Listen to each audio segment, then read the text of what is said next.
Well, joining me now to talk about the future of hydropower is Greg Characklis. He's the Philip C. Singer Distinguished Professor in the Department of Environmental Sciences and Engineering at the University of North Carolina at Chapel Hill. Welcome, Greg.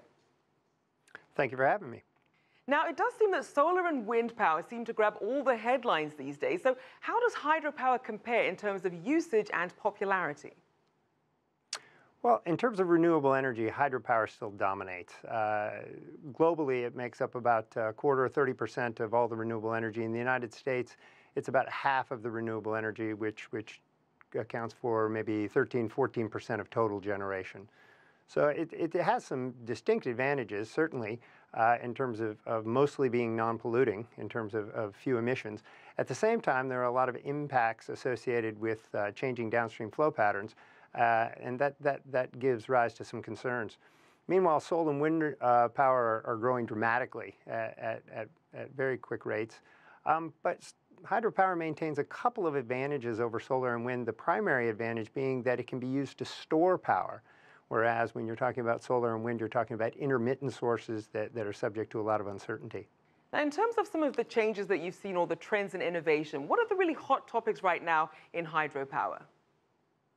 Well, so one of them, as your story referred to, is this idea that micro hydro, hydropower at a very small scale as opposed to a very large dam, and hydropower that can be run as run of river, so without flooding large areas of land. These are certainly big innovations that could change the face of hydropower. At the same time, one of the things they've got to deal with is the financial uncertainty. If we have the private sector investing in these sorts of sources, they need a reliable source of revenue, of income to finance these. And one of the big challenges is that droughts come along and can significantly reduce the generation capacity and thus the money that's generated by them. Now, let's look at some of these larger scale projects. We know that China's Three Gorges Dam project is often cited as the world's biggest hydroelectric project. What are some of the other big projects around the world that people should be aware of? So in terms of generation, Three Gorges is easily the largest, about 50% larger than its nearest competitor, which is Itaipu Dam, which straddles Brazil and Paraguay. The Grand Coulee Dam in the United States is the largest in this country and probably is about a third to a quarter as large as Three Gorges. You see a lot of more development these days of large-scale hydropower in the developing world. Concerns over both the environmental impacts that are associated with these large projects, as well as a reduction in the number of available sites. We've built dams and reservoirs in many of the most attractive sites, has contributed to a real slowing in the developed world. So my guess is that most of the generation that we see built in the future will be in the developing world. So, Greg, then which countries right now, or at least, are making the best use of hydroelectric power? Well, so China is clearly the leader. It has roughly double the capacity of the second place country, which would be Brazil. Then in quick order, we have Canada and America and Russia that follow behind. Again, most of those countries are not going to be building a lot of additional capacity. Where we do see development is in places like Central Asia. We also see some controversial developments in places like the Nile Basin, where the downstream countries, Egypt in particular, are concerned about the development of resources upstream in Sudan and Ethiopia.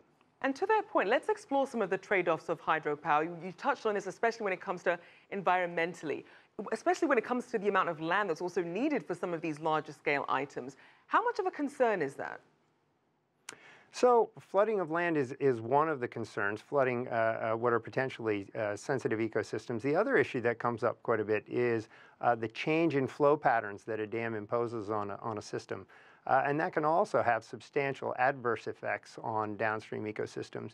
These are things that have gotten a lot of attention in developed countries and are one of the things that act as a barrier to development. At the same time, with the increased use of renewables like solar and wind, we really have a need for power sources that we can easily turn on and off. And so hydropower fills a very valuable role there. So there are certainly trade-offs. Now, even though we're seeing some of these smaller scale hydropower plants, how likely is hydro to become more widely used, especially, say, if you use solar, where consumers can pretty much just buy these panels and have them on their roofs, but you don't really have that same sort of option when it comes to hydro. So where do you see this industry going? Absolutely, but to the extent that hydro continues to be a reliable source, wind and solar have these challenges. They certainly are cheap, they certainly are environmentally friendly, but they are intermittent and subject to a lot of uncertainty. So we're always going to be reliant on the types of sources that can fill the gaps, that can be complementary to these sources. And hydro can do that quite effectively, and in many cases less expensively than thermal forms of generation, coal, nuclear, et cetera. So more so collaboration as opposed to seeing it as competition. Well, thank you so much, Greg Characklis, Distinguished Professor at the University of North Carolina at Chapel Hill.